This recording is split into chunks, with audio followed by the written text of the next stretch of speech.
Doris Singleton wasn't just some run-of-the-mill actress. She was a pioneer in the world of comedy and television, with roles in iconic shows like I Love Lucy and The Twilight Zone. Her successful career lasted for over 6 decades, covering radio, film, and the stage, but sadly there was one aspect of her life which is a source of pride for most women that she lacked. Follow us along as we uncover the untold stories of the life of Doris Singleton while also showing you some of her rare photos. Doris Singleton was born Dorothea Singleton on September 28, 1919. And right from the get-go, she had an unstoppable work ethic. As a kid, she was already hitting the ballet scene like a pro in the mid-1930s with the newly formed Ballet Theater, which later became the American Ballet Theater. But that was just the beginning.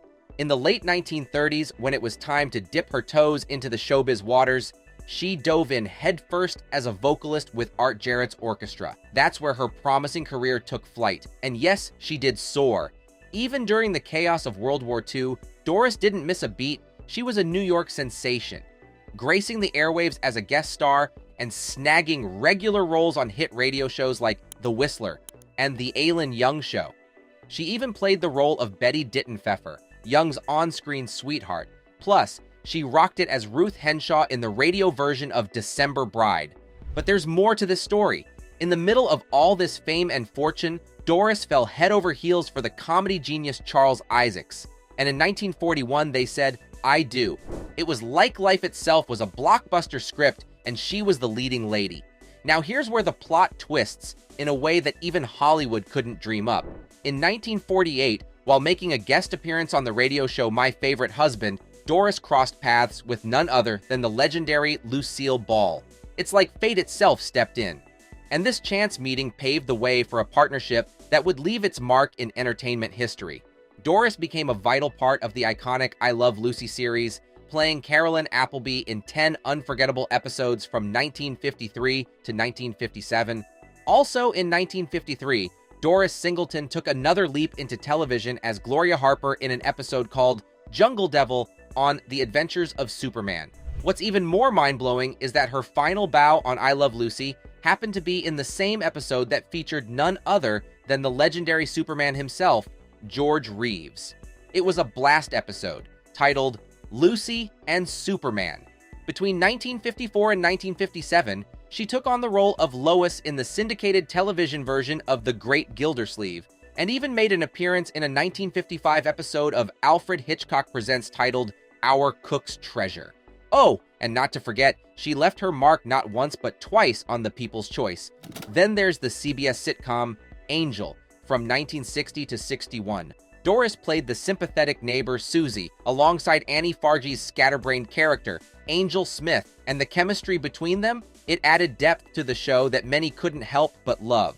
And as if that wasn't enough, from 1962 to 1963, she stepped into the shoes of Tubby's mother in the comedy series McKeever and the Colonel. She also played the mother of Meredith McRae in My Three Sons in the 1964 to 1965 season. Came 1966, Doris Singleton's career took a bittersweet twist. What happened? So there's this episode of The Lucy Show called Lucy and Art Linkletter, where Singleton steps in as Ruth Cosgrove, an actress helping Lucy with some daring stunt for a TV series. Their on-screen chemistry, pure magic. But behind the scenes, things were a bit different. You see, there was this plan for Singleton to have a bigger role in Lucille Ball's third TV series, Here's Lucy, which was all set to hit the screens in 1968. Originally, Ball was going to be this funny secretary, and Singleton was going to play the smarter character. But the script got flipped, and Ball decided to cast her own kids instead of Singleton. Now that had to sting a bit, but hey, our girl Doris didn't let that hold her back. She eventually got her moment in the spotlight in the first episode of Here's Lucy, titled Maud Lucy. Doris Singleton's journey in showbiz is a lesson that opportunities come and go, but it's how you roll with the punches that really counts. Now let's talk about what it was like working with Lucille Ball. Ball had some pretty high standards, you know. If you made a goof or didn't meet her expectations, you could find yourself out of a job, and that's no joke. Singleton once said, "It was a very hard show to work on, it was challenging, they didn't have much time to practice, and the scripts were always changing. The pressure to do well was really high." So, You could say that Doris Singleton's journey in showbiz was a blend of talent and the unforgiving demands of the entertainment world. Fast forward to 1970. Singleton pops up on the ABC sitcom Make Room for Granddaddy. It's like a modern version of The Danny Thomas Show. And guess who made a guest appearance? None other than Lucille Ball herself. In the episode titled Lucy Carter, House Guest, Singleton played Grace Munson. It was like a sweet trip down memory lane from their I Love Lucy days. Doris Singleton was a TV dynamo, gracing our screens with a range of roles that left an indelible mark on the world of television. And she didn't stick to just one genre. She tackled everything from dramas like Richard Diamond, Private Detective, and Dynasty to comedies like Phyllis and Hogan's Heroes. And if that wasn't enough, she even ventured into the spooky dimension of the Twilight Zone and the kooky world of the Munsters. Doris was like a chameleon on screen, seamlessly fitting into different roles. From law enforcement in State Trooper to thrilling Wild West adventures in Gunsmoke, she could do it all. Her TV career was like a journey through the golden age of television, with something for everyone. But that's not all.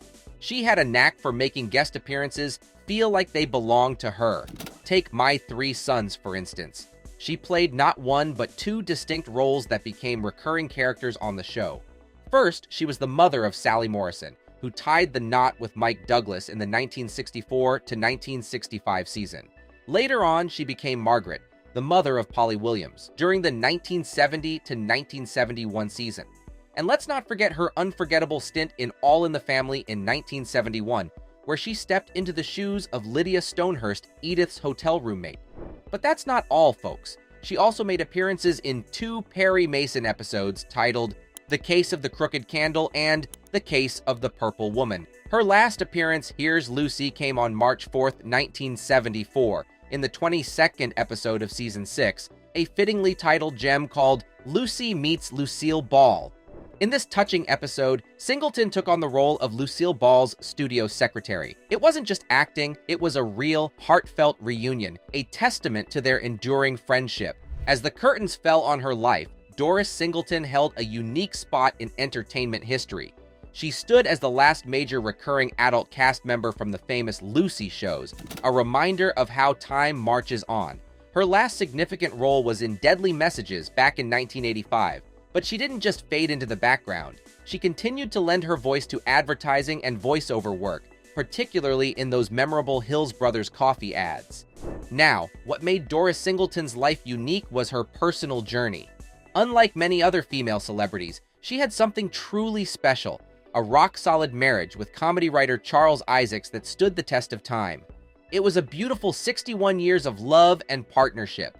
But life can be cruel, and it took a heartbreaking turn when Charles passed away on December 13, 2002, leaving behind a void that was hard to fill. And as the years rolled on, Doris Singleton found herself in the greater Los Angeles area, a place brimming with memories from her illustrious career.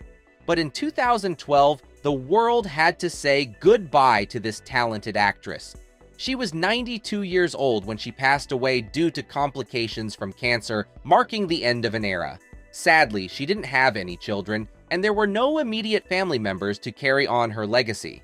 If you enjoyed this video, there's a good chance you'll also enjoy the one showing on your screen right now. Click, enjoy, and don't forget to subscribe to the channel. See you on the next one.